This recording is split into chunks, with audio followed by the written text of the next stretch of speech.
കാരണം എന്താ? വിഷന്റെ എന്താ vision? All for sports, sports for all. Badminton അറിയാത്ത ഒരാളെയും ബാഡ്മിന്റൺ പഠിപ്പിക്കുമ്പോഴാണ് എന്താവുന്നത്? ഡെക്കാത്തലൻ ആവുന്നത്. ക്ലിയർ അല്ലേ? എന്ന് പറയുന്ന പോലെ ലോകത്തിലെ ഏറ്റവും ശക്തമായ സ്പോർട്സ് ബ്രാൻഡുകളിൽ ഒന്നായി, സ്പോർട്സ് അപ്പാരൽ ബ്രാൻഡുകളിൽ ഒന്നായി കിയാസ്കോ മാറും എന്നുള്ള കാര്യത്തിൽ യാതൊരു സംശയമില്ല. നിങ്ങൾ റെഡിയാണോ? നിങ്ങളെല്ലാവരും കൂടി റെഡിയാണെങ്കിൽ മാത്രമാണ് ഇതൊക്കെ നടക്കുള്ളൂ. അല്ലാണ്ട് ഞാൻ ഒറ്റയ്ക്ക്, ഫൈസൽക്ക് ഒറ്റയ്ക്കാണോ കിയാസ്കോ ഏറ്റവും വലിയ ബ്രാൻഡാക്കാൻ പോകുന്നത്? ഒരിക്കലും അല്ല. നമ്മളെല്ലാവരും കൂടി എപ്പോഴാണോ കിയാസ്കോവിനെ ലോകത്തിലെ ഏറ്റവും ശക്തമായ ബ്രാൻഡാക്കാൻ തീരുമാനിക്കുന്നത്, ഒരു സംശയം വേണ്ട, we will be on the top. ഷൂൾസിന് ഒരു കാര്യം കൂടി ഉണ്ടായിരുന്നു. ഷൂൾസ് ഇടക്കാലത്ത് അവിടെ നിന്ന് സ്റ്റാർബക്സിൽ നിന്ന് വിട്ടുപോയി. സ്റ്റാർബക്സിൽ നിന്ന് വിട്ടുപോയതിനു ശേഷം സ്റ്റാർബക്സ് ഭയങ്കരമായ ഒരു ഡിക്ലൈനിലേക്ക് പോയി. 3 years സ്റ്റാർബക്സിലേക്ക് ഷൂൾസ് തിരിച്ചു വരണമെന്നുള്ള വലിയ ആവശ്യങ്ങളുണ്ടായി, മുറവിളികളുണ്ടായി. അതിനുശേഷം സ്റ്റാർബക്സിലേക്ക് ഷൂൾസ് തിരിച്ചു വന്നു. അപ്പോൾ ഷൂൾസ് അവിടെ ഒബ്സർവ് ചെയ്തത്, അവിടെയുള്ള ആളുകളുമായിട്ട്, അവിടെയുള്ള മാനേജ്മെന്റിന് യാതൊരു ബന്ധവുമില്ലാത്ത തരത്തിലേക്ക് സ്റ്റാർബക്സിന്റെ കൾച്ചർ പോയിട്ടുണ്ടായിരുന്നു. വീണ്ടും എല്ലാവരെയും വിളിച്ചുകൂട്ടി ഓരോരുത്തരുടെയും സ്കില്ലിനെ അടുത്ത ലെവലിലേക്ക് എൻഹാൻസ് ചെയ്യാൻ വേണ്ടിയുള്ള ട്രെയിനിങ് പദ്ധതികൾ അദ്ദേഹം ആരംഭിച്ചു. ഓരോരുത്തരുടെയും ജീവിതത്തിൽ പുതിയ വാല്യൂ സിസ്റ്റംസ് അദ്ദേഹം കൊണ്ടുവന്നു. വലിയ മാറ്റങ്ങൾക്ക് അവിടെ തുടക്കം കുറിച്ചു. പിന്നീടാണ് സ്റ്റാർബക്സ് നമ്മൾ ഇന്ന് കാണുന്ന തരത്തിലേക്ക് അതിഭീകരമായ വളർച്ചയിലേക്ക് വന്നത്. അതുകൊണ്ട് തന്നെ ഹോവാർഡ് ഷൂൾസ് ഒരിക്കലും മറക്കാൻ പറ്റാത്ത ഒരു ലീഡർഷിപ്പ് ഫിഗർ തന്നെയാണ്. ആൻഡ് വേക്കപ്പിനകത്തെ വെയ്ക്കിലെ E is for the energy that you have. Fortunately, human beings are packets of energy. നമ്മളെല്ലാം എനർജിയുടെ പാക്കറ്റുകളാണ്. We never take it out. നമ്മളത് പുറത്തേക്ക് എടുക്കാറില്ല. നമ്മളങ്ങ് എടുത്ത് പൂട്ടി വെച്ചിരിക്കുകയാണ്. ഒരു പ്രത്യേകതയുണ്ട് എനർജിക്ക്. എപ്പോഴാണോ physical and mental state are related, physical സ്റ്റേറ്റും മെന്റൽ സ്റ്റേറ്റും റിലേറ്റഡാ. അത് നിങ്ങൾക്ക് തോന്നിയിട്ടുണ്ടോ? അതായത് ഞാൻ സത്യം പറഞ്ഞാൽ ഞാൻ നല്ല ഹെഡേക്ക് ആയിട്ടാണ് വന്നത്. ഞാൻ ഇവരോടൊക്കെ പറയുകയും ചെയ്തു, എനിക്ക് നല്ല ഹെഡേക്ക് ഉണ്ട്. പക്ഷെ ഐ വാസ് ക്വൈറ്റ് ഷുവർ, ഞാൻ എപ്പോഴാണോ സംസാരിച്ചു തുടങ്ങുന്നത് അപ്പോൾ എൻ്റെ ഹെഡേക്ക് കുറയുമെന്ന് എനിക്ക് 100% ഉറപ്പായിരുന്നു. I'm feeling better now. കാരണം എന്താണെന്നറിയാമോ? എപ്പോഴാണോ നിങ്ങളുടെ ഫിസിക്കൽ സ്റ്റേറ്റ് ആക്റ്റീവ് ആവുന്നത്, ഡൈനാമിക് ആവുന്നത്, നിങ്ങളുടെ മെന്റൽ സ്റ്റേറ്റ് അതുപോലെ തന്നെ ആക്റ്റീവ് ആവും. നിങ്ങൾ വെറുതെ വീട്ടിലൊരു ഒരാഴ്ച ചുമ്മാ ഇരുന്ന് നോക്കി ഒരു പരിപാടി ചെയ്യാണ്ട് ഓട്ടോമാറ്റിക്കലി നിങ്ങളുടെ മനസ്സ് താഴേക്ക് പോയിക്കൊണ്ടിരിക്കും. നിങ്ങൾ ഡിപ്രഷനിലേക്ക് പോകും. സീരിയസ്ലി. അതുകൊണ്ടാണ് എല്ലാവരും പറയുന്നത് സ്റ്റാർട്ട് എക്സസൈസിങ്. ഒരു 15 മിനിറ്റ് എക്സസൈസ് ചെയ്തു, എന്താ കുഴപ്പമില്ല? വീട്ടിൽ ചെയ്തു. ചില ആൾക്കാർ ജിം എൻ്റെ വീടിൻ്റെ അടുത്തില്ലാത്തത് കൊണ്ട് എനിക്ക് പറ്റുന്നില്ല. എന്തിനാ ജിമ്മിൽ പോകുന്നത്? ഗ്രൗണ്ട് എക്സസൈസ് ചെയ്തൂടെ? പുഷപ്സ് എടുത്തൂടെ? പുഷപ്സ് അറിയില്ലേ? പുഷപ്സ് എടുക്കാം. ചുമ്മാ യോഗ ചെയ്തൂടെ? സ്ട്രെച്ചിങ് ചെയ്തൂടെ? ഇതെങ്കിലും ചെയ്തൂടെ? എന്തുകൊണ്ടാ? കാലത്ത് എണീറ്റ് ഇത് ചെയ്യുന്ന സമയത്ത് ഓട്ടോമാറ്റിക്കലി എന്തായി? ഈ ഫിസിക്കൽ സ്റ്റേറ്റ് നമ്മുടെ മെന്റൽ സ്റ്റേറ്റിനെ അഫക്റ്റ് ചെയ്യും. അപ്പൊ ഫിസിക്കൽ സ്റ്റേറ്റ് മെന്റൽ സ്റ്റേറ്റിനെ ഏറ്റവും സ്ട്രോങ് ആയിട്ടുള്ള സാധനം എന്താണെന്ന് അറിയോ? പമ്പിങ് ആണ്. പമ്പിങ് നിങ്ങൾ സയന്റിഫിക് ആയിട്ടുള്ള സാധനമാണ്. നിങ്ങളുടെ ടോസിൽ നിന്നതിന് ശേഷം കൈ ഉയർത്തിയിട്ടുള്ള ചാട്ടം ഉണ്ടല്ലോ, ചില ഈ ധ്യാനത്തിലൊക്കെ കാണാം. അത് ആക്ച്വലി അതിന്റെ സയൻസ് ഇതാണ്. ഇതൊരു പമ്പിങ് മെക്കാനിസമാണ്. ഭയങ്കരമായിട്ട് ബ്ലഡ് പമ്പ് ചെയ്യും. അതാണ് സയൻസ്. അതായത് ഇങ്ങനെ ചാടുക എന്ന് പറയുന്ന സാധനം ഉണ്ടല്ലോ, നിങ്ങളൊരു 10 തവണ ചാടി നോക്കിയേ. 10 തവണ ഹ്യൂജ് ഡിഫറൻസ് നിങ്ങൾക്ക് ഫീൽ ചെയ്യും. Huge difference. വീട്ടിൽ പോയിട്ട് 10 തവണയെങ്കിലും ചാടി നോക്ക്. നിങ്ങളിങ്ങനെ ഒറ്റയ്ക്ക് ചാടിയാൽ മതി. ചില ആൾക്കാർക്ക് ഇതൊക്കെയാണ് പ്രശ്നം. അവരെന്ത് വിചാരിക്കും, ഇവരെന്ത് വിചാരിക്കും? നിങ്ങൾ ചാട്. അപ്പൊ നിങ്ങൾ ആക്റ്റീവായി. ഇനി 10 എണ്ണം പറ്റില്ലെങ്കിൽ 2 എണ്ണത്തിൽ തുടങ്ങ്. ഒരെണ്ണത്തിൽ തുടങ്ങാൻ പറ്റുമോ? ഒരെണ്ണത്തില്. അവിടെ നമ്മുടെ പ്രശ്നം. അല്ല എൻ്റെ കാലുമ്മ വേദന, അപ്പൊ എൻ്റെ മുട്ട് പൊട്ടിയിരിക്കുക. അതൊക്കെ ചില ആൾക്കാർ. This is A problem. നമ്മളെപ്പോഴും ഇതിന് ജസ്റ്റിഫിക്കേഷൻസ് നോക്കിക്കൊണ്ടിരിക്കുക. ആൾക്കാർ അഗെയിൻ മറ്റേ ഹാപ്പിനെസിന്റെ കാര്യം പറയുമ്പോൾ ഞാൻ എപ്പോഴും പറയാറുള്ളതാണ്, എങ്ങനെ നടക്കുന്നേ? മലയാളികൾ എങ്ങനെ നടക്കുന്നേ? മലയാളികൾ നടക്കുന്നത് ഇങ്ങനെ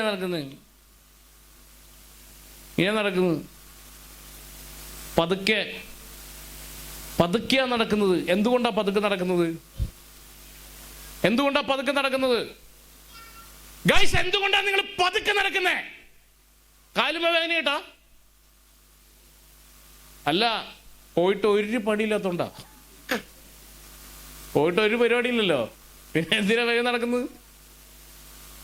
നിങ്ങൾ വേഗം നടന്ന് ശീലിക്ക്. നിങ്ങളുടെ ഏറ്റവും അടുത്ത സുഹൃത്ത് ആശുപത്രിയിലാണെന്ന് പറഞ്ഞാൽ, നിങ്ങളുടെ ഉപ്പയോ ഉമ്മയോ ആശുപത്രിയിലാണെന്ന് പറഞ്ഞാൽ എങ്ങനെയായിരിക്കും നിങ്ങൾ നടക്കുന്നത്? നിങ്ങൾ ഓടുകയല്ല ചെയ്യുക, നിങ്ങൾ പറക്കില്ലേ? അപ്പൊ എന്തുകൊണ്ടാണ് നിങ്ങൾ വെറുതെ ഇങ്ങനെ പതുക്കെ നടന്നു പോകുന്നത്? We don't have an aim. നമുക്ക് ലക്ഷ്യമില്ല, നമുക്ക് ഗോളില്ല, നമുക്ക് ഒബ്ജക്റ്റീവ് ഇല്ല. പതുക്കെ നടന്നാൽ മതി എന്ന് പറഞ്ഞാൽ നേരെ തിരിച്ചു അങ്ങനെയാണ്. പതുക്കെ നടക്കുന്ന ഒരാൾ പരാജിതനാണെന്ന് മറ്റുള്ളവരോട് വിളിച്ചു പറഞ്ഞുകൊണ്ടിരിക്കുകയാണ്. ചിരിക്കാത്ത ഒരാൾ, പതുക്കെ നടക്കുന്ന ഒരാൾ, താഴേക്ക് നോക്കി നടക്കുന്ന ഒരാൾ, മറ്റുള്ളവരോട് ഐ കോണ്ടാക്ട് കൊടുക്കാത്ത ഒരാൾ, നിങ്ങൾ പരാജിതനാണെന്ന് നിങ്ങൾ മറ്റുള്ളവരോട് വിളിച്ചു പറഞ്ഞുകൊണ്ടിരിക്കുക.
ഇങ്ങനെയാണ് നടക്കുന്നെങ്കിൽ അപ്പൊ തന്നെ പറഞ്ഞു വിടും.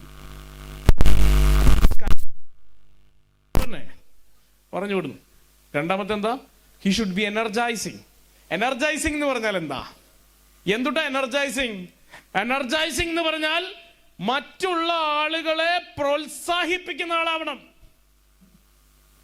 അപ്പോ ഒരാളെ കാണുന്ന സമയത്ത് അവന്റെ നല്ല പോസിറ്റീവുകൾ കണ്ട് അവനെ അപ്രീഷിയേറ്റ് ചെയ്യണം. എന്റെ സിമ്പിൾ ആയിട്ടുള്ള ഒരു ചോദ്യം കേട്ടോ, സിമ്പിൾ ചോദ്യമാണ്. ഇത്ര നേരം കുറെ ചോദ്യങ്ങൾ ഞാൻ ചോദിച്ചു, ഒറ്റ എണ്ണത്തിന് ഉത്തരം കിട്ടിയിട്ടില്ല. എനിക്ക് പ്രതീക്ഷയില്ല, എന്നാലും ഞാൻ ചോദിക്കാണ്. ഒരു ദിവസം എത്ര ആളെ അപ്രീഷിയേറ്റ് ചെയ്യാറുണ്ട്? ഒരു ദിവസം എത്ര ആളെ അപ്രീഷിയേറ്റ് ചെയ്യാറുണ്ട്?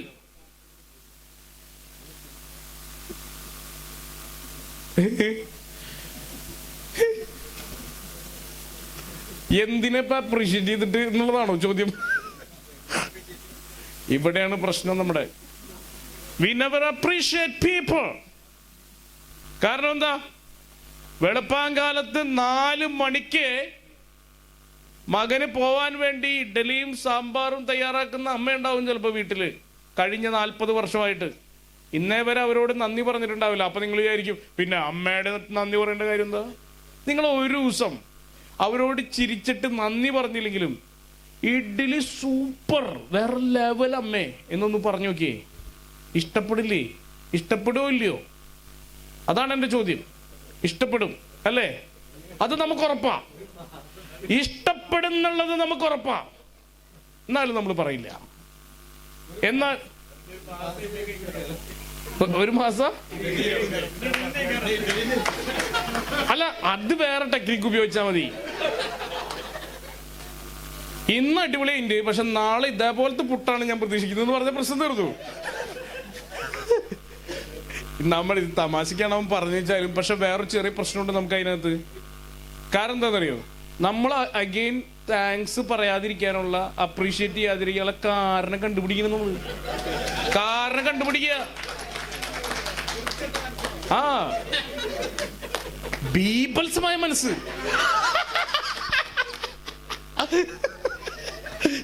അപ്പൊ ഇത് നമ്മുടെ ചെറിയ പ്രശ്ന. കാരണം എന്താ വെച്ച് കഴിഞ്ഞാൽ ഇതിപ്പോ പറഞ്ഞു ഞാൻ പ്രശ്നം ഇനി എന്ന് ഇഡ്ലിനെ പ്രശ്നമില്ലെന്ന് ഞാൻ പറയുന്നത്. ഞാൻ ഇഡ്ലിയുടെ കേസ് ഒരു എക്സാമ്പിൾ പറഞ്ഞെന്നുള്ളൂ. ഞാൻ പറയുന്നത് നല്ല കാര്യങ്ങൾ ഉണ്ടാവില്ലോ, നമുക്ക് ജെനുവിനായി തോന്നുന്ന നല്ല കാര്യങ്ങൾ ഉണ്ടാവില്ലേ? നമ്മുടെ സുഹൃത്തിന്റെ അടുത്ത് നല്ല കാര്യം ഉണ്ടാവില്ലേ? നല്ലൊരു ഷർട്ട് ഇട്ട് വന്നു കഴിഞ്ഞാൽ അത് പറഞ്ഞൂടെ, അടിപൊളി ഷർട്ടാണല്ലോ, വെറൈറ്റി ആണല്ലോ, പൊള്ളിയുണ്ട് എന്ന് പറഞ്ഞൂടെ, ഭയങ്കര ഹാപ്പിയാവും. നമ്മളെടുത്ത ഒരു ഷർട്ട് നന്നായിട്ടെന്ന് പറഞ്ഞാൽ നമ്മൾ ഹാപ്പി ആവുന്നു, ഉറപ്പാന്ന്. നമ്മുടെ ഹെയർ നന്നായിട്ടുണ്ട്, അല്ലെങ്കിൽ ഇന്ന് എനർജി എന്തെങ്കിലുമൊക്കെ നന്നായിണ്ടാവില്ലേ? ഞങ്ങളപ്പോ ബ്രഹ്മയിൽ ഞങ്ങൾ പറയുന്ന ഒരു സാധനമുണ്ട്, 5 പേരെ ടാർഗറ്റ് ചെയ്യുക എല്ലാ ദിവസവും. 5 പേരെ മിനിമം 5 പേരെ ടാർഗറ്റ് ചെയ്യുക അപ്രീഷിയേറ്റ് ചെയ്യാൻ. 6 മാസത്തിനപ്പുറം നിങ്ങളുടെ ലെവൽ മാറും. ഇത് മാത്രം ചെയ്താൽ മതി. സീരിയസ്ലി അപ്രീഷിയേറ്റ് ചെയ്യും, വെറുതെ അപ്രീഷിയേറ്റ് ചെയ്യും. 5 പൈസയുടെ ചെലവില്ല കേട്ടോ, 5 പൈസയുടെ ചെലവില്ല. ചുമ്മാ അപ്രീഷിയേറ്റ് ചെയ്ത് നോക്കിയേ. അയൽപ്പക്കത്തുള്ള ചേട്ടനെ വെറുതെ ഒന്ന് അപ്രീഷിയേറ്റ് ചെയ്ത് നോക്കിയേ. ചേട്ടൻ നിങ്ങൾ ഭയങ്കര എനർജി ചേട്ടാ, നിങ്ങൾ കാണുമ്പോ എന്നെ പോസിറ്റീവാ. ആൾ ഞെട്ടിപ്പോവും, ഞാനാ പോസിറ്റീവാ. അയാൾ ചിലപ്പോ പോസിറ്റീവ് ആവുന്നു കുറച്ച് കഴിയുമ്പോ. കോവിഡ് പോസിറ്റീവ് അല്ല കേട്ടാ.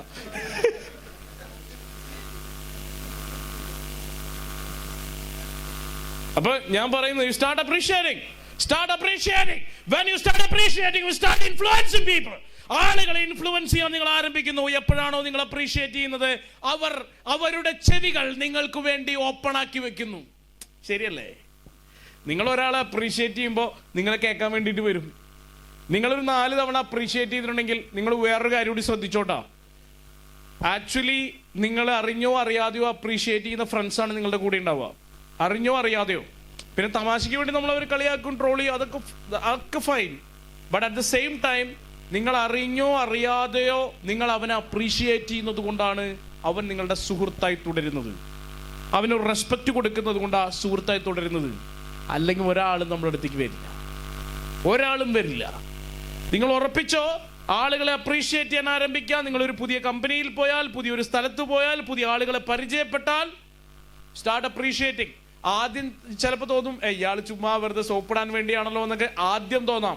പക്ഷെ when you sustain it, when you continue that, ഉറപ്പായിട്ടും ആളുകൾ അത് ഇഷ്ടപ്പെടും. ഒരു സംശയം വേണ്ട. കാരണം ഈ ലോകത്തിൽ ഏറ്റവും അധികം ആളുകൾ ആഗ്രഹിക്കുന്നത് മറ്റുള്ളവരിൽ നിന്നുള്ള അപ്രീഷിയേഷനും അംഗീകാരവുമാണ്.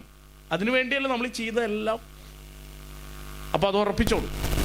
അപ്പോ ഇൻഫ്ലുവൻസിങ് ആയിട്ടുള്ള ഒരു പേഴ്സൺ ആയിട്ട് മാറുക. The urge. ഇതാരാണെന്നല്ല, ആരാ? Musk. It is Elon Musk. മസ്കിന് ഒരു പ്രത്യേകതയുണ്ട്. Musk has got the urge. Urge എന്ന് പറഞ്ഞാൽ ഒരു kind of ഡ്രൈവാണ്.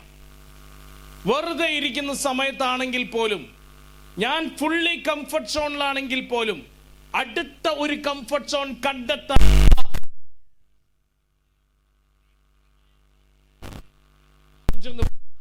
I have an urge for അർജുള്ളത് കൊണ്ട് ഈ ലോകം മാറിക്കൊണ്ടിരിക്കുക. എങ്ങനെയാ മാറുന്നേ?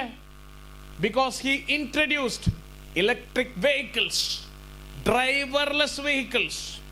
അല്ലേ? ഉടനെ വരുമായിരിക്കും നമ്മുടെ അടുത്തൊക്കെ. ഇലക്ട്രിക് വെഹിക്കിൾസ് വന്നു കഴിഞ്ഞു, ഡ്രൈവർലെസ് വെഹിക്കിൾസ് വരാൻ പോകുന്നു. Reusable rockets. ഇയാൾക്ക് എന്ത് കാര്യം ഇരിക്കുന്നു? വീട്ടിൽ അത്യാവശ്യം പൈസയൊക്കെ എത്തിക്കഴിഞ്ഞു. ഇനിയിപ്പോ റോക്കറ്റ് റീയൂസ് ചെയ്തിട്ട് ഇയാൾക്ക് എന്തെങ്കിലും പ്രയോജനം ഉണ്ടോ? ഇല്ല. അപ്പൊ എന്തുകൊണ്ടാ? ഈ ലോകത്തിനെ മാറ്റണമെന്ന ഡ്രൈവ് ഉണ്ടായത് കൊണ്ടാ മാറ്റങ്ങൾ ഉണ്ടാക്കുന്നത്. Commercial space travel. നമുക്കിനി മൂന്നാറിലേക്കോ സ്പേസിലേക്ക് പോകാം, സ്പേസിലേക്ക്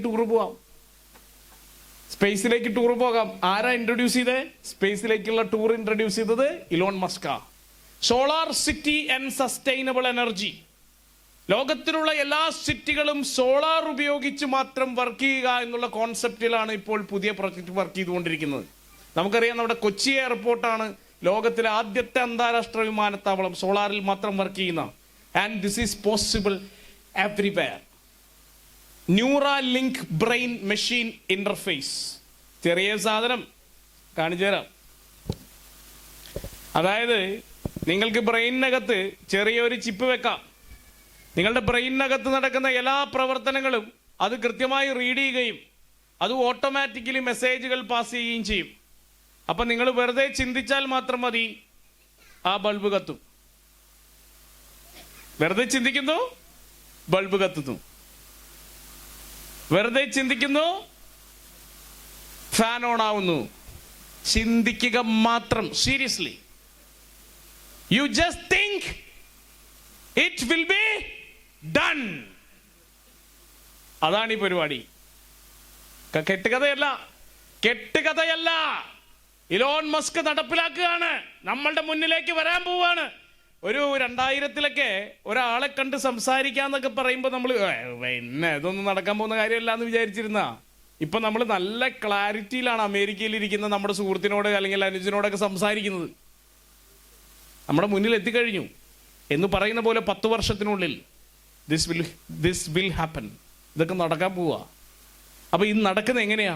ഞാൻ പറയുന്ന ഈ അർജുള്ള മനുഷ്യന്മാരെ കൊണ്ടാ. അപ്പൊ നമുക്ക് തോന്നും ഇയാളൊക്കെ വലിയ പുലിയല്ലേ, ഇയാൾക്കൊക്കെ പറ്റും, നമുക്ക് എന്തോന്ന് അർജ്. ഉക്രൈൻ എന്ന് പറയുന്ന രാജ്യം കേട്ടിട്ടുണ്ടോ? ഉക്രൈനില് ഒരു വേലക്കാരി സ്ത്രീ ഉണ്ടായിരുന്നു, ഒരു കൂലിപ്പണിക്കാരിയാണ്. കൂലിപ്പണിക്കാരിക്ക് ഒരു മകനുണ്ടായി. അവന്റെ അച്ഛൻ എല്ലാ ദിവസവും മദ്യപാനി, തല്ല്, തിക്ക് തിരക്ക്, ബഹളം, വീട്ടിൽ നിൽക്കാൻ പറ്റുന്നില്ല. ഇവരെ അടിച്ചു പുറത്താക്കി. അമ്മയും മകനെയും അടിച്ചു പുറത്താക്കി. നിൽക്കാൻ പറ്റിയില്ല. അവസാനം അമേരിക്ക ഇങ്ങനെയുള്ള കുറെ ആളുകൾക്ക്, ഉക്രൈനിലെ ആളുകൾക്ക് അഭയം കൊടുത്തു. അവിടേക്ക് ഒരു അഭയാർത്ഥിയായി ചേക്കേറി. അവിടെയും ചെറിയ ചെറിയ കൂലിപ്പണികൾ ചെയ്തുകൊണ്ട് ആ അമ്മ ജീവിച്ചു കൊണ്ടിരുന്നു. മകനെ പതിയെ വളർത്തി. ഒരു ചെറിയ ജോലി കിട്ടി. അതും ഒരു ചെറിയ ജോലിയാണ്. യാഹു എന്ന് പറയുന്ന കമ്പനിയിൽ ഇൻഫ്രാസ്ട്രക്ചർ ഒക്കെ നോക്കുന്നതിന് വേണ്ടിയുള്ള ഒരു കൊച്ചു ജോലി അവന് കിട്ടി. പക്ഷെ അവൻ നല്ല എനർജി ഉള്ളൊരു പയ്യനാ. അവൻ എല്ലാ ആൾക്കാരോടും ഇന്ററാക്ട് ചെയ്തുകൊണ്ടിരുന്നു. അവൻ അവിടെ കുറെ സുഹൃത്ത് വലയങ്ങളുണ്ടായി. അവിടുത്തെ പ്രോഗ്രാമേഴ്സുമായി അവൻ സുഹൃത്തുക്കളായി. അവൻ പ്രോഗ്രാമിംഗ് ചെറുതായി പഠിച്ചുകൊണ്ടിരുന്നു. വലിയ ബുദ്ധിമുട്ടുകളാണ് അവൻ എല്ലാ ദിവസവും നേരിടേണ്ടി വന്നത്. എന്നിട്ടും രാത്രിയും പകലൊന്നുമില്ലാതെ അവൻ പ്രോഗ്രാമിംഗ് പഠിച്ചുകൊണ്ടിരുന്നു. 2008-2009 കാലഘട്ടത്തിൽ ഐഫോൺ പുറത്തിറങ്ങിയപ്പോൾ അവരെല്ലാവരും കൂടി സംസാരിച്ചു കൊണ്ടിരിക്കുന്ന ഒരു ദിവസം അവർക്ക് തോന്നി, ഐഫോണിലെ മെസ്സേജിംഗ് സിസ്റ്റം പോരാ, ആളുകൾക്ക് പെട്ടെന്ന് മെസ്സേജ് പാസ് ഓൺ ചെയ്യാൻ പറ്റുന്നില്ല. ആ തോട്ടിൽ നിന്നാണ് ഇന്ന് നമ്മൾ കാലത്തെണീക്കുമ്പോൾ ഏറ്റവും ആദ്യം നമ്മൾ കണ്ണുപായിക്കുന്ന ആ സംവിധാനം ഉടലെടുത്തത്. ആ സംവിധാനത്തിന്റെ പേര് മറ്റൊന്നുമല്ല, അതിന്റെ പേര് വാട്സപ്പ് എന്ന. അതുണ്ടാക്കിയ ഈ മനുഷ്യന്റെ പേര് യാൻകൂം എന്ന. ചുരുക്കി പറഞ്ഞാൽ ഉക്രൈനിലെ ഒരു വീട്ടുവേലക്കാരിയുടെ മകനായി ജനിച്ച യാൻകൂമിന് ഇന്ന് ലോകത്തിൽ ഏറ്റവും അധികം ആളുകൾ ഉപയോഗിക്കുന്ന വാട്സപ്പ് ഉണ്ടാക്കാൻ സാധിക്കുമെങ്കിൽ നമ്മളെല്ലാം എത്രയോ ഭാഗ്യവാന്മാരായിട്ടുള്ള ആളുകളാ.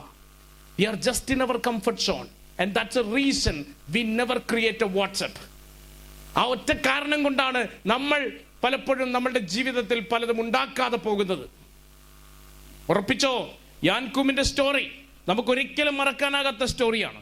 എന്ന് പറയുന്ന പോലെ യാൻകൂമിനെ പോലെ, ബിൽ ഗേറ്റ്സിനെ പോലെ, സ്റ്റീവ് ജോബ്സിനെ പോലെ, എലോൺ മസ്കിനെ പോലെ ഇവരെല്ലാവരും വളരെ സാധാരണപ്പെട്ട ബാക്ക്ഗ്രൗണ്ടുകളിൽ നിന്ന് വന്ന ആളുകളാണ് എന്ന് മനസ്സിലാക്കണം.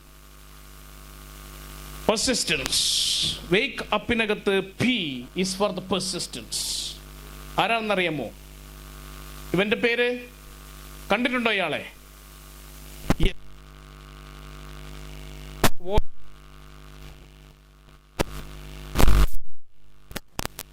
പ്രവീൺ താംബെ എന്നാണ്. പ്രവീൺ താംബെ ഒരു ക്രിക്കറ്ററാണ്, ഇന്ത്യൻ ക്രിക്കറ്ററാണ്. പക്ഷെ പലർക്കും അറിയില്ല. നമ്മൾ സച്ചിൻ ടെണ്ടുൽക്കറേയും വിരാട് കോഹ്ലിയും ആഘോഷിക്കുന്ന പോലെ പ്രവീൺ താംബയെ ആഘോഷിച്ചിട്ടില്ല. കാരണം ഇയാൾക്ക് വലിയ ആഗ്രഹമായിരുന്നു ക്രിക്കറ്റ് കളിക്കണമെന്ന്. നാട്ടിലൊക്കെ കളിച്ചുകൊണ്ടിരുന്നു. മുംബൈയിലാണ് ജനിച്ചത്. സ്ട്രീറ്റ് ക്രിക്കറ്റ് കളിച്ചുകൊണ്ടിരുന്നു. സ്ട്രീറ്റ് ക്രിക്കറ്റൊക്കെ മനോഹരമായി കളിക്കുമായിരുന്നു. എല്ലായിടത്തും അത്യാവശ്യം സിക്സറൊക്കെ അടിച്ച് അത്യാവശ്യം നല്ല രീതിയിലൊക്കെ ബോൾ ചെയ്ത് അത്യാവശ്യം ഒരു മാൻ ഓഫ് ദ മാച്ച് ഒക്കെ ചെറിയ കളികളിലൊക്കെ നേടാറുണ്ട്. എല്ലാ തവണയും അവൻ ആഗ്രഹിക്കും, ഞാൻ ഏതെങ്കിലും ഒരു ടീമിലേക്ക് സെലക്ട് ചെയ്യപ്പെടും. പക്ഷെ ഒരിക്കലും അവൻ ടീമിലേക്ക് സെലക്ട് ചെയ്യപ്പെട്ടില്ല. അവൻ പല പല ക്ലബ്ബുകൾക്ക് വേണ്ടി കളിച്ചു. ആ ക്ലബ്ബുകളിൽ നിന്നെല്ലാം അവൻ തഴയപ്പെട്ടു. പിന്നീട് അവൻ ഒരു രഞ്ജി ട്രോഫി കളിക്കാൻ ഒരൊറ്റ തവണ രഞ്ജി ട്രോഫിയിൽ മഹാരാഷ്ട്രയെ പ്രതിനിധീകരിക്കണമെന്ന ആഗ്രഹവുമായി പല തവണ സെലക്ടർമാർക്ക് മുന്നിൽ അവൻ പെർഫോം ചെയ്തുകൊണ്ടിരുന്നു. He performed wonderfully. പല തവണ പെർഫോം ചെയ്തു. അവൻ 25 വയസ്സായിരുന്നു ആ സമയത്ത്. പക്ഷെ അവൻ തഴയപ്പെട്ടു. 26 വയസ്സിൽ, 28 വയസ്സിൽ, 30 വയസ്സിൽ, 32 വയസ്സിൽ എല്ലാം ഈ മനുഷ്യൻ കളിച്ചുകൊണ്ടേയിരിക്കുക. വീട്ടിൽ ജീവിക്കാൻ മാർഗമില്ല. കൂലിപ്പണിക്ക് വരെ പോകേണ്ടി വന്നു പ്രവീൺ താംബയ്ക്ക്. എന്നിട്ടും അവൻ ക്രിക്കറ്റ് കളി തുടർന്നുകൊണ്ടേയിരുന്നു. 35 വയസ്സിൽ അവൻ ക്രിക്കറ്റ് കളിക്കാൻ പോകുമ്പോഴേ അവന്റെ ഒപ്പം 20 വയസ്സിൽ കളിച്ചിട്ടുണ്ടായിരുന്ന ഒരുത്തന്റെ മകനാ അവന് ബോൾ ചെയ്യാൻ വന്നത്. ചുരുക്കി പറഞ്ഞാൽ ഒപ്പം കളിച്ചിട്ടുണ്ടായിരുന്നവരുടെ മക്കൾ അവന്റെ ഒപ്പം കളിച്ചു തുടങ്ങി. 40 വയസ്സിൽ നോക്കുമ്പോ അപ്പോഴും ആ മനുഷ്യൻ കളി നിർത്തിയിട്ടില്ല. സ്ട്രീറ്റിൽ കളിച്ചുകൊണ്ടേയിരിക്കുക. ആളുകൾ മുഴുവൻ കളിയാക്കി. വീട്ടുകാർ അവനെ അവഹേളിച്ചു. ലോകം മുഴുവൻ അവനെ കൊഞ്ഞനം കുത്തി കാണിച്ചു. 40 വയസ്സായില്ലേടാ, ഇനിയെങ്കിലും ഈ കുട്ടിക്കളി നിർത്തിക്കൂടെ? ആളുകൾ മുഴുവൻ അവനെ ഇൻസൾട്ട് ചെയ്തു. പക്ഷെ അവൻ ഉറപ്പിച്ചിരുന്നു, എനിക്ക് രഞ്ജി റെപ്രസെന്റ് ചെയ്യാനുള്ള രഞ്ജി ട്രോഫിയാ പറയുന്നത്. റെപ്രസെന്റ് ചെയ്യാൻ അവസരം കിട്ടിയില്ല. പല പൊളിറ്റിക്സ് നടക്കുന്നുണ്ടായിരുന്നു. അതിനിടയിൽ അവൻ ഒരു മീഡിയം പേസ് ബോളർ ആയിരുന്നു. ഇടയിൽ വെച്ച് ഒരു കോച്ചിന്റെ നിർദ്ദേശപ്രകാരം അവൻ ഒരു സ്പിന്നറായി മാറി. എന്നിട്ടും അവന് സെലക്ഷൻ കിട്ടിയില്ല. 41 വയസ്സിൽ, അവന്റെ 41ാമത്തെ വയസ്സിൽ അവൻ നോക്കുമ്പോൾ IPL മത്സരങ്ങൾ ആരംഭിച്ചു. അപ്പോഴേക്കും IPL മത്സരത്തിന് വേണ്ടി ഒരു ടീം, രാജസ്ഥാൻ ടീം പ്രാക്ടീസ് ചെയ്യുന്ന സമയത്ത് നെറ്റിൽ ബോൾ ചെയ്തു കൊടുക്കുന്നതിന് വേണ്ടി പ്രവീൺ താംബയെ വിളിക്കുകയാണ് ഒരു സുഹൃത്ത് മുഖാന്തരം. നെറ്റിൽ പ്രാക്ടീസ് ചെയ്യാൻ ബോൾ ചെയ്യുന്നതിന് വേണ്ടി പ്രവീൺ താംബയെ വിളിക്കുന്നു. പ്രവീൺ താംബെ ചെല്ലുന്നു. ബോളുകൾ ചെയ്തുകൊണ്ടിരിക്കുന്ന സമയത്ത് രാഹുൽ ദ്രാവിഡ് അവിടെ വരുന്നു. അത് രാഹുൽ ദ്രാവിഡാണ് സെലക്ഷൻ കമ്മിറ്റി രാജസ്ഥാൻ റോയൽസിന്റെ. അവിടെ നോക്കുന്നു, ഇയാൾ കുഴപ്പമില്ലല്ലോ, ഏത് രഞ്ജി ടീമിലാണ് കളിച്ചിട്ടുള്ളേ ചോദിച്ചു. ആള് പറഞ്ഞു, ഞാൻ രഞ്ജി ടീമിൽ കളിക്കാൻ വേണ്ടിയാണ് സാറേ ഇവിടം വരെ എത്തി നിൽക്കുന്നത്. ഞാൻ എന്റെ 11ാം വയസ്സിൽ തുടങ്ങിയ കളിയാ. 41 വയസ്സായി സാറേ. 30 കൊല്ലമായിട്ട് ബോൾ ചെയ്തുകൊണ്ടിരിക്കുക. ഒരു ടീമിലും കളിക്കാൻ പറ്റിയിട്ടില്ല സാറേ. ബോൾ ചെയ്തുകൊണ്ടിരിക്കുക. പക്ഷെ എനിക്ക് ഉറപ്പുണ്ട്, I will play for Ranji one day. ഞാൻ ഇനിയും ഒരു ദിവസം കളിക്കുമെന്ന് എനിക്ക് ഉറപ്പുണ്ടെന്ന് 41ാം വയസ്സിൽ രാഹുൽ ദ്രാവിഡിന്റെ മുന്നിൽ വെച്ച് പറഞ്ഞു. പിറ്റേ ദിവസം രാജസ്ഥാൻ റോയൽസിന്റെ ടീം അനൗൺസ് ചെയ്തപ്പോ പ്രവീൺ താംബെ തകർന്നു പോയി. കാരണം he was in the first 11. Rajasthan Royals ടീമിന്റെ ആദ്യ 11-ൽ ആരെയും കൂസാതെ രാഹുൽ ദ്രാവിഡ് ഇതുവരെ ഒറ്റ രഞ്ജി മത്സരം പോലും കളിച്ചിട്ടില്ലാത്ത പ്രവീൺ താംബയെ അയാളുടെ ആർജവം കൊണ്ട് മാത്രം, അയാളുടെ ആറ്റിറ്റ്യൂഡ് കൊണ്ട് മാത്രം, അയാൾ ഇത്ര നേരം പെർസിസ്റ്റ് ചെയ്തത് കൊണ്ട് മാത്രം സെലക്ട് ചെയ്തു. കാരണം പെർസിസ്റ്റൻസ് ഉള്ള ഒരു മനുഷ്യന് എന്തും ചെയ്യാൻ കഴിയുമെന്ന് രാഹുൽ ദ്രാവിഡിന് ഉറപ്പായിരുന്നു. പ്രവീൺ താംബയുടെ ആദ്യത്തെ മത്സരം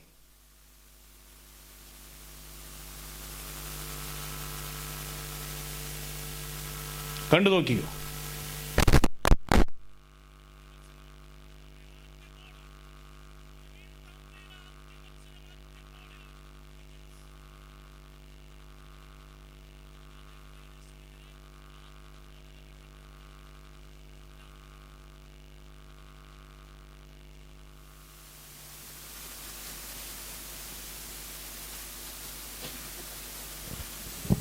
ഓക്കെ, പ്രവീൺ താംബയുടെ ആദ്യത്തെ ബോളിൽ വിക്കറ്റാ. രണ്ടാമത്തെ ബോളിൽ വീണ്ടും വിക്കറ്റാ. മൂന്നാമത്തെ ബോള് ഒരു ഹാട്രിക്കിന് വേണ്ടി പ്രവീൺ താംബെ ബോൾ എറിയുന്നു. ഒരാളും പ്രതീക്ഷിക്കുന്നില്ല. അയാളുടെ ആദ്യത്തെ മത്സരം കളിക്കുന്ന ഒരു മനുഷ്യൻ ആദ്യത്തെ മത്സരത്തിൽ തന്നെ ഹാട്രിക് എടുത്തുകൊണ്ട് 30 വർഷത്തെ തന്റെ കാത്തിരിപ്പ്, തന്റെ ആദ്യത്തെ IPL മാച്ചിൽ ഒരു ഹാട്രിക് എടുത്തുകൊണ്ട് ആളുകളെ ഞെട്ടിക്കുകയാണ്. നമ്മുടെ പ്രശ്നം എന്താണെന്നറിയാമോ? നമ്മുടെയൊക്കെ പ്രശ്നം, നമ്മൾ പരിശ്രമിക്കും, പക്ഷേ നാളെ റിസൾട്ട് വരുമെങ്കിൽ നമ്മൾ ഇന്നലെ വൈകുന്നേരം നിർത്തിയിട്ടുണ്ടാവും. അവിടെ പ്രശ്നം. റിസൾട്ട് വരാനിരിക്കുന്നത് നാളെയാ, പക്ഷെ നമ്മൾ നമ്മുടെ പരിശ്രമം ഇന്നലെ അവസാനിപ്പിക്കും. എപ്പോഴാണോ നിങ്ങൾ നിങ്ങളുടെ പരിശ്രമം കണ്ടിന്യൂസ് ആയി സസ്റ്റെയിൻ ചെയ്യുന്നത്, whenever you persist for that, whenever you have the persistence, എപ്പോഴാണോ ഇച്ഛാശക്തി കൊണ്ട് പ്രവീൺ താംബയെ പോലെ കണ്ടിന്യൂസ് ആയി നിങ്ങൾ വർക്ക് ചെയ്യുന്നത്, അന്നു മുതൽ നിങ്ങളുടെ ജീവിതം മാറും. 41-ാമത്തെ വയസ്സ് മുതൽ പ്രവീൺ താംബെ പിന്നീടൊരു പെയിന്റ് പണിക്കാരനായിരുന്നില്ല. പ്രവീൺ താംബെ പെയിന്റ് അടിക്കാൻ പോയിരുന്നു അത്രയും നാള്, പിന്നീട് പെയിന്റ് പണിക്കാരനല്ല. ഏകദേശം 12 വർഷമായിട്ടിപ്പോ ഏകദേശം 12 വർഷമായി, 10-12 വർഷമായി. 12 വർഷമായിട്ട് ആ മനുഷ്യൻ പലവിധ ടീമുകളിൽ, IPL അതുപോലെ തന്നെ മറ്റുള്ള പല ലീഗുകളിൽ, പല നേഷൻസിലെ പല ടീമുകളുടെ കോച്ചായി ഒക്കെ ഇപ്പൊ പോയിക്കൊണ്ടിരിക്കുക. He is one of the big shots now in cricket. ക്രിക്കറ്റിലെ അതിശക്തമായ ഒരു പൊസിഷനിലേക്ക് പ്രവീൺ താംബെ കഴിഞ്ഞ 10 വർഷം കൊണ്ടെത്തി. എപ്പോഴാണോ നിങ്ങളുടെ ഏറ്റവും ഇഷ്ടപ്പെട്ട ആ ഒരു മേഖലയിൽ നിങ്ങൾ ഏറ്റവും ബെസ്റ്റ് ആവാൻ ശ്രമിച്ചു കൊണ്ടിരിക്കുന്നത്, ഞാൻ ഒന്നുറപ്പിച്ചു പറയാം, നിങ്ങൾക്ക് പെർസിസ്റ്റൻസ് ഉണ്ടെങ്കിൽ, ഉറപ്പുണ്ടെങ്കിൽ, എപ്പോഴാണ് നിങ്ങളുടെ ദിവസം വരാൻ പോകുന്നതെന്ന് പറയാൻ പറ്റില്ല. ഒരു കാരണവശാലും ക്വിറ്റ് ചെയ്യരുത്, ഒരു കാരണവശാലും ക്വിറ്റ് ചെയ്യരുത്. നിങ്ങൾ വിജയിക്കുമെന്ന് ഉറപ്പുള്ള മേഖലയിൽ ദയവീത് ക്വിറ്റ് ചെയ്യാതിരിക്കുക. നിങ്ങൾക്കൊരു ഡിസൈനർ ആകണമെങ്കിൽ ഒരു പക്ഷേ 40-50 വയസ്സ് വരെ കാത്തിരിക്കേണ്ടി വന്നാലും നിങ്ങൾ നിങ്ങളുടെ സ്കില്ലുകൾ ഷാർപ്പൺ ചെയ്തുകൊണ്ടേയിരിക്കുക. You will be one of the best designers in the world after that. ലോകത്തിലെ ഏറ്റവും വലിയ അത്ഭുതങ്ങളിൽ ഒന്നായ ഈഫൽ ടവർ നിങ്ങൾ കേട്ടിട്ടുണ്ടാവും. ഫ്രാൻസിലെ ഈഫൽ ടവറിന്റെ പേര് വന്നത് അതിന്റെ എഞ്ചിനീയർ ആയിരുന്ന ഗുസ്താവ് ഈഫലിൽ നിന്നാണ്. Gustave Eiffel built Eiffel Tower at the age of 92. 92 വയസ്സുള്ളപ്പോഴാണ് ഗുസ്താവ് ഈഫൽ അയാളുടെ ജീവിതത്തിൽ ഏറ്റവും മനോഹരമായി സൗധം പണി കഴിക്കപ്പെടുന്നത്. അത്രയും കാലം 1 മുതൽ 92 വയസ്സ് വരെ ആ മനുഷ്യൻ ചെയ്തതൊന്നും ലോകം അറിഞ്ഞിട്ടില്ല. പക്ഷെ 92-ാമത്തെ വയസ്സിൽ ആ മനുഷ്യൻ ചെയ്ത ആ വർക്കിന്റെ പേരിലാ ഇന്നും നമ്മൾ അയാളെ കുറിച്ച് ഇവിടെ സംസാരിച്ചു കൊണ്ടേയിരിക്കുന്നത്. So try your level best till your end. പിന്നെ ഒന്നാമതാവാൻ ശ്രമിക്കണം എന്നാ എൻ്റെ അഭിപ്രായം കേട്ടോ. കാരണം എന്താണെന്നറിയാമോ, anybody know a guy called Buzz Aldrin? Buzz Aldrin എന്ന് കേട്ടിട്ടുണ്ടോ? Anybody? Buzz Aldrin. ഒരു പേര് കൂടി ചോദിക്കാം. നീൽ ആംസ്ട്രോങ് എന്ന് കേട്ടിട്ടുണ്ടോ? എല്ലാവരും കേട്ടിട്ടുണ്ട്. നീൽ ആംസ്ട്രോങ്ങിനെ എല്ലാവരും കേട്ടിട്ടുണ്ട്. പക്ഷെ ബസ് ആൾഡ്രിനെ ഒരൊറ്റ മനുഷ്യൻ പോലും കേട്ടിട്ടില്ല. Just because he lacked 2 seconds to step on the moon. Neil ആംസ്ട്രോങ്ങിന് 2 സെക്കൻഡുകൾക്ക് ശേഷം മാത്രം ചന്ദ്രനിലേക്ക് കാലെടുത്ത് വെച്ച മനുഷ്യന്റെ പേരാണ് ബസ് ആൾഡ്രിൻ. പക്ഷെ നമ്മളെല്ലാവരും ഓർക്കുന്നത് നീൽ ആംസ്ട്രോങ്ങിനെ മാത്രമാണ്. Whenever you are first, എപ്പോഴാണോ നിങ്ങൾ ഒരു കാര്യം ആദ്യം ചെയ്യുന്നത്, ലോകം മുഴുവൻ നിങ്ങളെ ഓർക്കുകയും റെസ്പെക്ട് ചെയ്യുകയും ചെയ്യുന്നു. രണ്ടാമതായാൽ ഇതുപോലെ സംഭവിക്കും. This is what happens. ഒന്ന് ഉറപ്പിച്ചോളൂ, 2024 നിങ്ങളുടെ ജീവിതത്തിലെ ഏറ്റവും സുവർണ വർഷമാക്കി മാറ്റാൻ നിങ്ങൾ തയ്യാറെടുക്കുക. കാരണം എന്താണെന്നറിയാമോ, നമുക്കൊന്നും പറയാൻ പറ്റത്തില്ല 2025 നമുക്ക് കാണാൻ പറ്റുമെന്ന്. 2024 നമ്മൾ റെഡി ആയിട്ടിരിക്കുക. This is the right time for you. This is the right time for you. നിങ്ങൾക്കുള്ള ഏറ്റവും മനോഹരമായ ദിവസം ഇന്നാണ്. നിങ്ങൾ മുഹൂർത്തം നോക്കി വെച്ചിട്ട് ഒരു കാര്യമില്ല കേട്ടോ. ഏതാ നല്ല ദിവസം നോക്കിയിട്ട് കാര്യമില്ല കേട്ടോ. ഏറ്റവും നല്ല ദിവസം ഇപ്പോഴാ. ഒന്ന് ഉറപ്പിച്ചോ. ഒരു പ്ലാൻ ഉണ്ടാക്കിക്കോ. നിങ്ങൾക്ക് 2024 ഡയറി ഒക്കെ കിട്ടിയിട്ടുണ്ടാവും. ഡയറി അവിടുന്ന് ഇവിടുന്നൊക്കെ കിട്ടുമല്ലോ. Diary, planner. നമ്മൾ എന്ത് ചെയ്യും? നമ്മൾ ചിലപ്പോൾ വേറെ ആർക്കെങ്കിലും കൊടുക്കും. കാരണം നമുക്ക് ഉപയോഗമില്ലല്ലോ. 2023 നിങ്ങളുടെ ഡയറി എവിടെയാണ് ഗൈസ്? 2023 ഡയറി ആർക്കും വേണ്ടാത്ത രീതിയിൽ ഉപേക്ഷിക്കപ്പെട്ട് കണ്ടുകിട്ടിയിട്ടുണ്ടാവും എവിടുന്നെങ്കിലും. ചിലപ്പോൾ ആ മേശയുടെ അടിയിലോ അലമാരയുടെ ചുവട്ടിലോ കുട്ടികൾ കുത്തിവരയ്ക്കുന്ന ഏതെങ്കിലും ഒരു ഭാഗമായിട്ടോ ഒക്കെ അവിടെ ഉണ്ടാവും. Diary is a planner. Diary is a planner. Plan ചെയ്യാനുള്ള ഏറ്റവും മനോഹരമായ ടൂളുകളിൽ ഒന്നാണത്. അതിന് ഡയറി എന്നല്ല വിളിക്കേണ്ടത്, പ്ലാനർ എന്ന് വിളിക്കണ്ടേ. Every day you utilise the planner. ഇപ്പൊ നമ്മുടെ കയ്യിൽ ഗൂഗിൾ കീപ്പ്, ഗൂഗിൾ കലണ്ടർ ഒക്കെ ഉണ്ട്. എന്നാലും ഞാൻ പറയുന്നത്, നിങ്ങൾ അങ്ങോട്ട് എഴുതി കഴിഞ്ഞാൽ ഉണ്ടാവുന്ന ഒരു എഫക്റ്റ് ഉണ്ടല്ലോ, അതൊന്ന് വേറെ തന്നെയാണ്.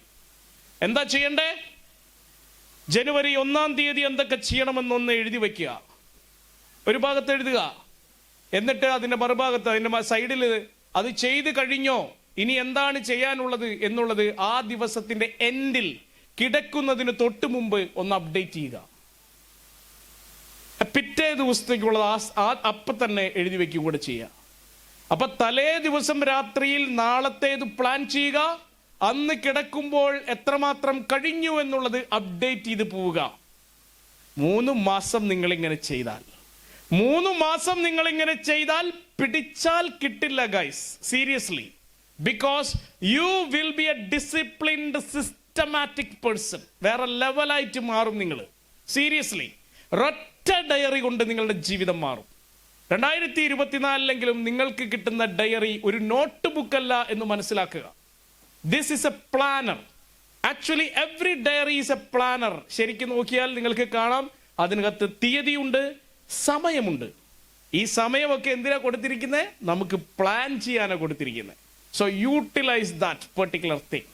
അപ്പൊ ഒന്നുറപ്പിച്ചോളൂ, നിങ്ങളുടെ സമയം 2024 സമയം ഇപ്പോൾ ആരംഭിക്കുകയാണ്. You start planning. 2024 ജീവിതത്തിലെ ഏറ്റവും മികച്ച വർഷമാക്കാൻ ആരംഭിക്കുക നിങ്ങളുടെ പ്ലാനിങ്. റെഡിയാണോ? ഇതല്ല എനിക്ക് വേണ്ടത്. ഒരു കാര്യം ഞാൻ ഉറപ്പിച്ചു പറയാം, ഇത്ര നേരം സംസാരിച്ചപ്പോൾ നിങ്ങൾ ഒരു കാര്യം മനസ്സിലാക്കിയിട്ടുണ്ടാവും. ഒരു കാര്യം നേടാതെ ഞാൻ തിരിച്ചു പോയില്ല. നിങ്ങൾ മാക്സിമം ശബ്ദത്തിൽ റെഡിയാണെന്ന് പറയാതെ ഞാൻ പരിപാടി നിർത്തില്ല. ഫുഡ് കഴിക്കാൻ പറ്റില്ല. അപ്പൊ എത്രയും പെട്ടെന്ന് ഇത് നേടിയെടുക്കുക എന്നുള്ളത് മാത്രമാണ് നമുക്ക് ചെയ്യാനുള്ളത്. ഞാൻ ഒറ്റ കാര്യം കൂടി ഞാൻ നിങ്ങളെ ഓർമ്മിപ്പിക്കുകയാണ്. റെഡിയാണെന്ന് മാക്സിമം ശബ്ദത്തിൽ പറയാൻ പറ്റില്ലെങ്കിൽ പിന്നെ നിങ്ങൾ എന്തുട്ട് റെഡിനെസ് ആണ്? നിങ്ങൾക്ക് എന്തിലാണ് റെഡിനെസ് ഉള്ളത്? ഒരു തവണയെങ്കിലും ജീവിതത്തിൽ നിങ്ങളുടെ മാക്സിമം ശബ്ദം നിങ്ങൾ കേൾക്കണ്ടേ? നിങ്ങളെങ്കിലും കേൾക്കണ്ടേ ഈ സാധനം? എത്ര ശബ്ദം ഉണ്ടെന്ന് അറിയണ്ടേ?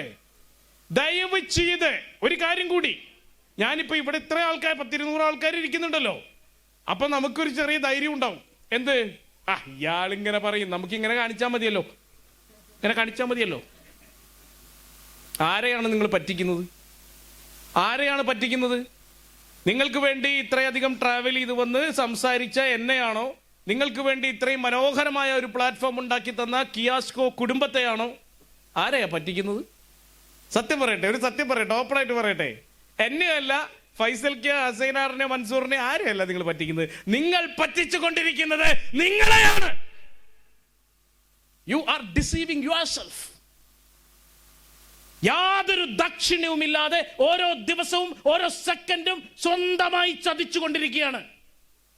ഉഴപ്പിക്കളഞ്ഞ് മടി പിടിച്ച് എഫർട്ട് ഇടാതെ കംഫർട്ട് സോണിലിരുന്ന് നമ്മളെ തന്നെ നശിപ്പിച്ചു കൊണ്ടിരിക്കുക. Please wake up. ഇപ്പോഴെങ്കിലും ഉണർന്ന് പ്രവർത്തിക്കേ. സീരിയസ്ലി.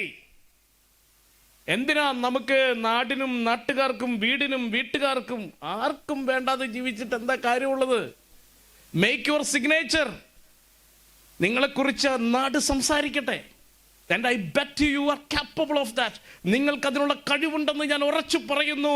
നിങ്ങളെക്കുറിച്ച് നാടും വീടും സംസാരിക്കട്ടെ.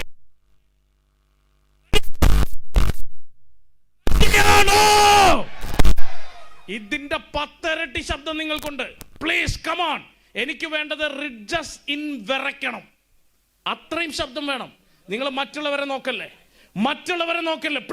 പ്ലീസ് മറ്റുള്ളവരെ നോക്കല്ലേ. മറ്റുള്ളവരെന്താ ചെയ്യണമെന്ന് നോക്കല്ലേ. നിങ്ങളുടെ മാക്സിമം എനിക്ക്